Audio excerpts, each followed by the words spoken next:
Sonic is my jam, but I am not necessarily the biggest fan of racing games. I don't dislike them, but I can count the amount I've actually sought out to play on one hand. Honestly, I had very little interest in CrossWorlds when it was announced, but over time they absolutely won me over by doing things like adding the Babylon Rogues back in, and a lot of free DLC characters, as well as paid crossover characters, and is that Mega Man? 11 out of 10, no notes. For real though, I know some people don't like all the crossover characters, but the alternative is less prominent Sonic characters or regular enemies turned into full racers, which would just bloat the roster for no real benefit. It's a good thing that no racing game would be dumb enough to do that. But yeah, actually playing CrossWorlds is just fun. I don't have any big sweeping speeches, it's just fun. I ended up going for the Platinum Trophy in Always, and let's just say I had a much easier time than the last Sonic racing game I did.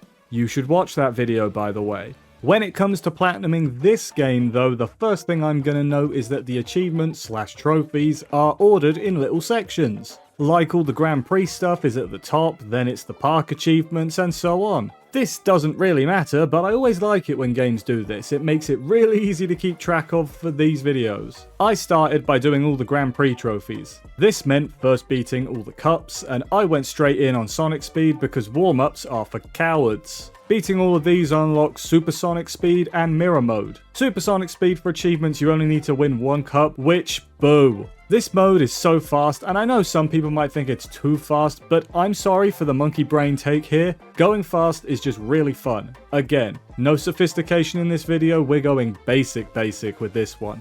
Mirror mode, you have to beat all the cups again, which is fine. A lot of racing games have mirror modes. I've never really understood why. It doesn't change the gameplay that much. Unless, like, your analog stick is broken and only goes in one direction. I guess that would actually change the strategy quite a lot. Otherwise, it's just a case of playing all the courses again. Which I didn't mind, to be fair. I do like the courses. While doing all of this, I was of course beating the different rivals. You need to beat all of them for a trophy, and that also unlocks Supersonic. I really like these little interactions between characters, some of which to my knowledge have never interacted. They probably did in some comic, but I can't read. It would be cool though if we had Sonic Heroes Metal Sonic, where he actually has some semblance of personality and can speak actual words. I'm not a fan of boring, no-talking Metal Sonic. I hope we get a more interesting version in the movie. It would be cool if the crossover characters had a few of these little rival interactions, but really, what is Zaz gonna say to Patrick Star? I did have to do a few extra cups to finish off all the rivals after getting all the other trophies, which I did on the easiest speed because I figured it would be easier to also get the red star rings at a more controllable speed.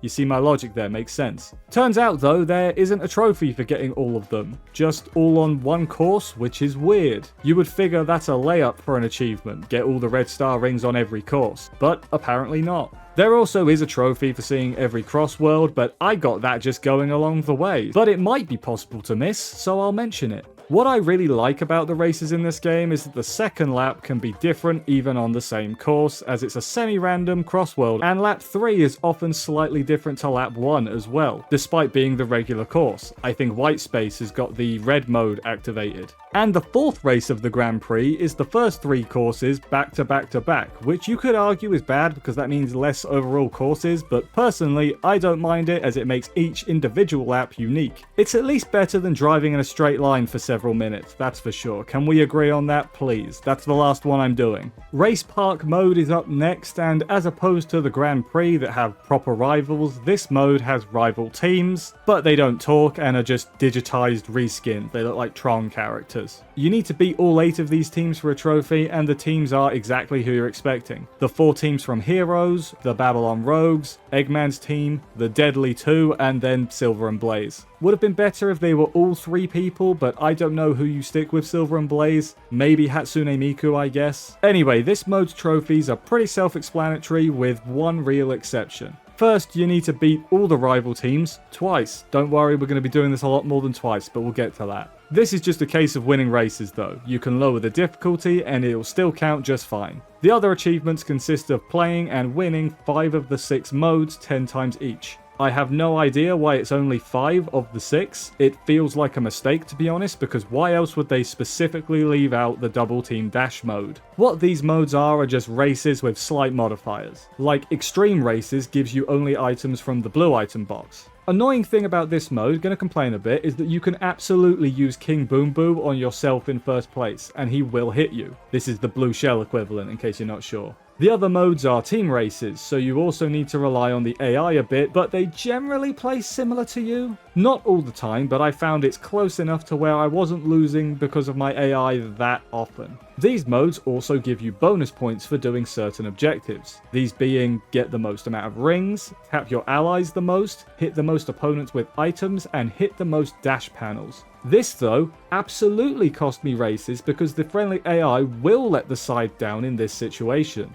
If you manage to get the top spots in the race, you're generally good though. This mechanic is also key to the most out-of-the-way trophy in this mode, that being for winning due to this bonus. Specifically, you need to not be winning after the game counts points based on your placements, and then the bonus objective points you need to win, and these points need to put you in the lead. I didn't get this despite how long it takes to do everything else, so I kinda scummed it. How I did this was connect a second controller, play on Ring Race. Player 1 races like normal while collecting rings so that your friendly AI plays well. But as Player 1 you need to stop before finishing so that hopefully the AI get first and second place. Then as Player 2 who hasn't moved, just focus on collecting rings so you get that reward, then have Player 1 and 2 finish both 11th and 12th. This worked for me second try. You do kinda need to hope that one of the two opposing teams gets the top spots, ideally 3 through 6, but there is a little bit of wiggle room. This mode is honestly a bit repetitive when it comes to trophies, though that could just be because I was losing more often than I should have because of a skill issue. And trust me, we're not done with repetitiveness. We'll get to it.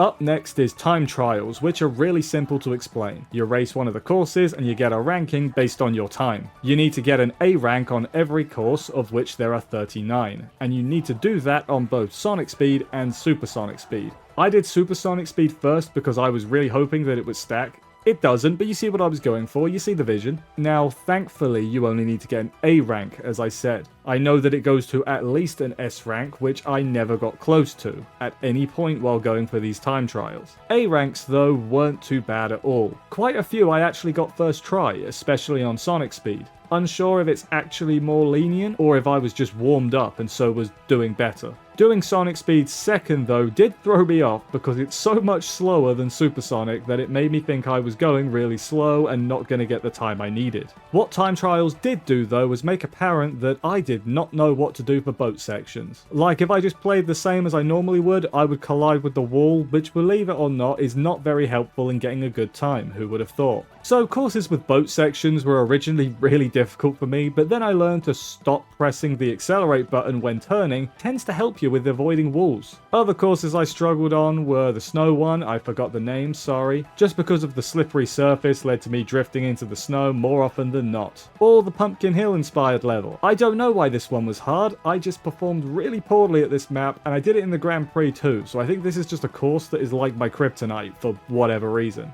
Time trials on the whole though were pretty fun to me. Didn't have to try too hard at them, but still had to play well for the A rank. If it was to get the S rank, I would have personally probably still be doing this, and this video would not come out for like 6 months or so. So that's all the main gameplay modes, right? Surely that's the platinum. No, unfortunately, no it's not. We still have the final category.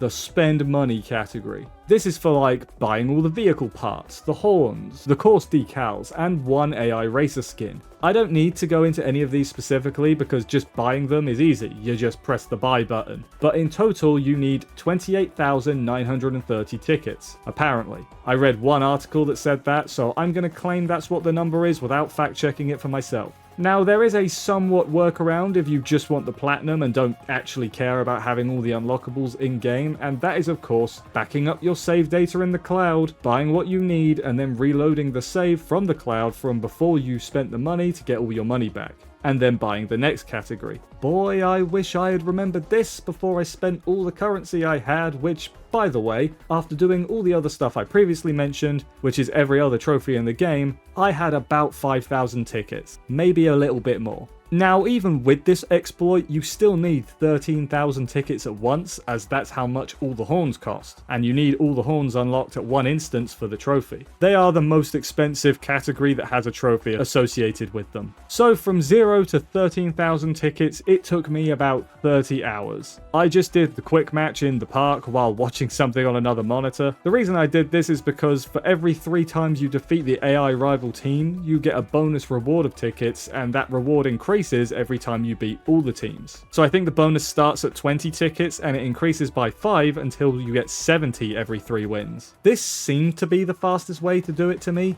I did try the Hatsune Miku event thing that was on, but it really didn't seem like it was worth it if your sole purpose was getting tickets. Now I will say here that I doubt that farming for 30 hours straight is what the devs had in mind. More likely they wanted you to gradually get this over the course of the year of updates they'd laid out. Still though, 30 hours. And if you want to do this more legitimately and not use the save exploit, you'll likely be at least doubling that. I'll graciously allow one of you to do that and get the actual time. Aren't I a nice person? That was the last thing I had to do though, and with that, I platinumed Sonic Racing CrossWorlds. So after all that, what do I think of the game? It's fun.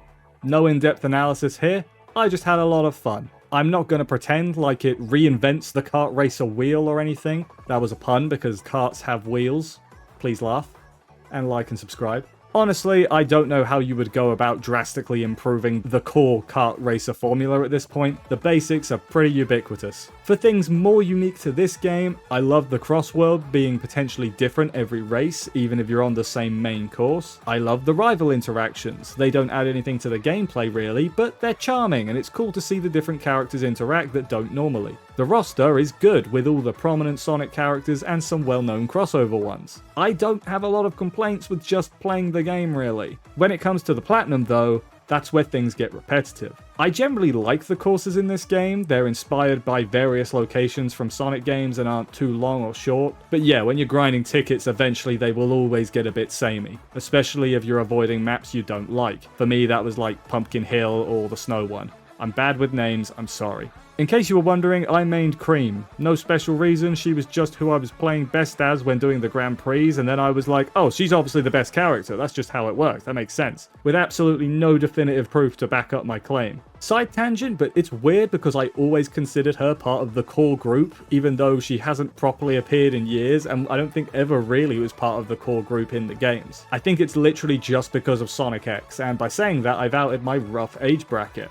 Back on topic though, the ticket grind is really the only challenging aspect of the platinum. The Grand Prix can be done on easier difficulties if you prefer, as can the park trophies. The time trials are fairly lenient to get the A rank, and once again, thank goodness they don't ask you for the S rank at any point, because I was nowhere close to it. Overall, an incredibly fun kart racer, with a bit of a grindy platinum. Either watch some shows on another screen, or spread the grind out, or try hard it like me. It's up to you really, I'm not bothered. And that's the video. Have you platinumed the game yet, or just how are you finding it in general? Let me know all that in the comments below, and while you're down there, why not subscribe if you liked the video? It's free, helps me out, and gives you easier access to my videos, both old and new. There's a few Sonic ones I've done, among other fun stuff. Thank you for watching this video. For now though, I'm off, hunt them tropes, and I'll see you next time.